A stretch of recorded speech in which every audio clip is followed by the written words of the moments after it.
उसे कराया था, लेकिन आगे पढ़ते ही उसका यह भ्रम टूट गया।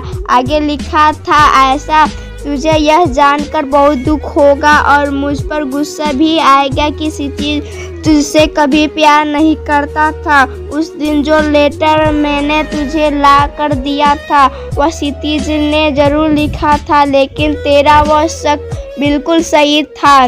उस लेटर का एक एक शब्द मेरा था। यह पढ़ते ही ऐसा की आंखें झिलमिला गई कि इतना बड़ा झूठ, इतना बड़ा विश्वासघात। ईशा और क्षितिज इतने सालों से उसकी भावनाओं के साथ खेल रहे थे, आखिर क्यों? जैसे जैसे ऐसा लेटर पढ़ती जा रही थी वैसे वैसे उसे अपने सवालों के जवाब के साथ साथ ईशा और क्षितिज की सच्चाई सामने आती जा रही थी और उसकी आंखों से झूठ का पर्दा उठता जा रहा था। आगे लिखा था, तुम जानना चाहती होगी कि जब क्षितिज तुमसे प्यार नहीं करता था तो उसने तुम्हें लव लेटर क्यों लिखा? उसने तुम्हें लेटर इसलिए लिखा क्योंकि वो चाहता था कि तुम उससे प्यार करने लगो, और ऐसा ही हुआ। तुम उससे प्यार करने लगी और मैं यह जानते हुए कि क्षितिज तुमसे प्यार नहीं करता, मैंने तुम्हें यह यकीन दिला दिया कि वह तुमसे प्यार करता है और तुम्हें भी ये एहसास दिला दिया कि तुम भी क्षितिज से प्यार करती हो।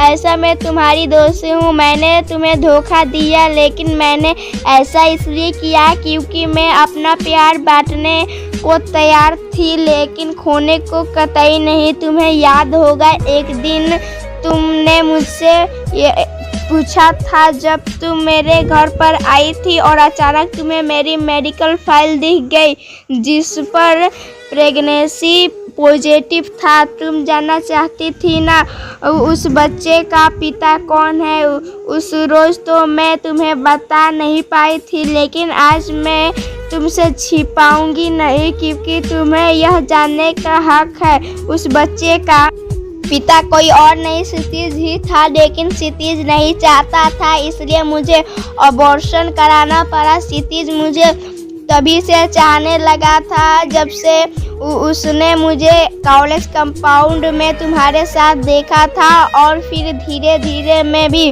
उससे प्यार करने लगी। क्षितिज और मैं उस वक्त भी एक दूसरे से प्यार करते थे।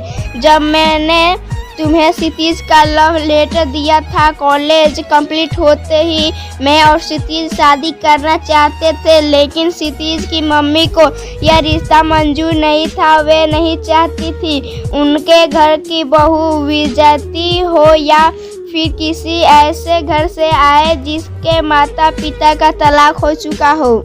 क्षितिज भी अपनी मम्मी के विरोध जाकर मुझसे शादी नहीं करना चाहता था क्योंकि वह यह नहीं चाहता था कि समाज के आगे उसकी वजह से उसके माता पिता का सिर झुके, इसलिए उसने तुम्हें अपने प्यार में फंसाने का जाल बुना और मैंने उसका साथ दिया। मैंने तुम्हें कई बार यह सच्चाई बतानी चाहिए, लेकिन हर बार क्षितिज को खोने का डर मुझे रोक देता।